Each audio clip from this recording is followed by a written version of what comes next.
April 27 ప్రభువును స్థిర హృదయంతో హత్తుకొనవలెనని అందరినీ హెచ్చరించెను. అపోస్తలుల కార్యములు 11వ అధ్యాయము 23వ వచనం. కొన్ని క్రైస్తవ వర్గాలలో పండితులు క్రీస్తు వ్యక్తిత్వం పట్ల అవిధేయులుగా ఉన్నప్పటికీ, వారు పండితులైనందున వారిని పొగడ్తలతో ముంచెత్తే ఆందోళనకరమైన ధోరణి ఉంది. ఉదాహరణకు, ఇక్కడ ఒక వ్యక్తి ఉన్నాడు. అతను ఒక అద్భుతమైన రచయిత, ఉపమానాలను ఉపయోగించడంలో నిపుణుడు, పదప్రాసను అద్భుతంగా వాడే వ్యాఖ్యాత. కానీ ఈ వ్యక్తి కన్యక గర్భంన జన్మించుటను నిరాకరిస్తాడు. అతను మన ప్రభు యొక్క అద్భుతాలను ఏదో ఒక విధంగా కొట్టిపారవేస్తాడు.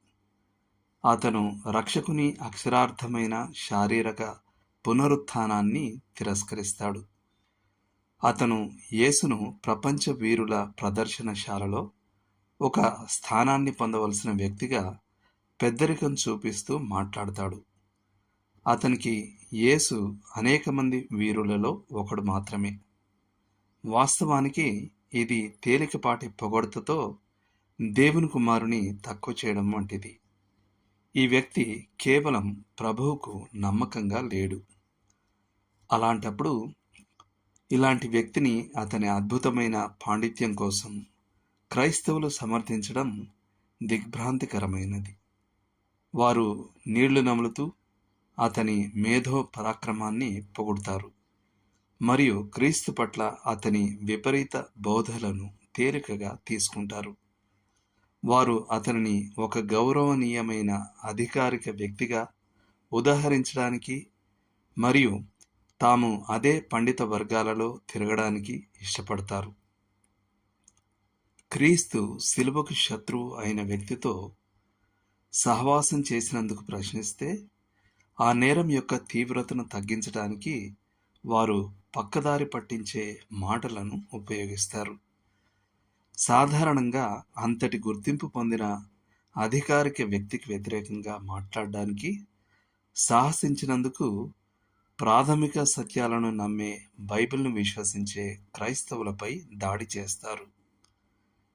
పాండిత్యపు మందిరాలలో తమ రక్షకునికి ద్రోహం చేయబడుతున్నప్పుడు క్రైస్తవులు నీతియుక్తమైన కోపాన్ని తిరిగి పొందే సమయం ఆసన్నమైంది. ఇది రాజీపడే సమయం కాదు. ఆయన వ్యక్తిత్వం మరియు ఆయన కార్యానికి సంబంధించిన సత్యం చర్చకు తావులేనిది. మనం ఆయన పక్షం వహించి నిలబడాలి. దేవుని సత్యం ప్రమాదంలో ఉన్నప్పుడు ప్రవక్తలు సందిగ్ధంగా మాట్లాడలేదు. వారు ప్రభువు పట్ల స్థిరమైన విధేయత కలిగి ఉన్నారు.